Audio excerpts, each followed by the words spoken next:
Social মিডিয়ায় যা দেখছোই সব সত্য নাকি বানানো? আজকে এআই এমন জায়গায় গেছে বিশ্বাস করাটাই কঠিন।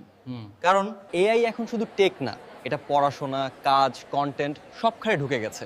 আর এই সুবিধার পাশেই আছে একটা বড় ঝুঁকি। এখন এআই ছবি, ভিডিও, লেখা এমন বাস্তব বানায় যে চোখ ধোকা খায়।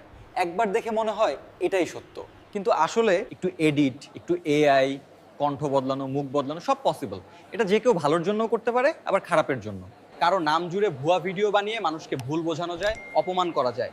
আর মানুষ যখন বিশ্বাস করে ফেলে তখন ক্ষতিটা ছড়িয়ে পড়ে, কারণ ভুল তথ্য থামে না।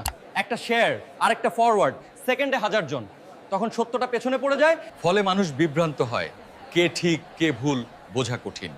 আর এই বিভ্রান্তি আমাদের সিদ্ধান্তকেও নড়বড়ে করে। আসার কথা, এআই দিয়েই আবার ফেক ধরাও যায়।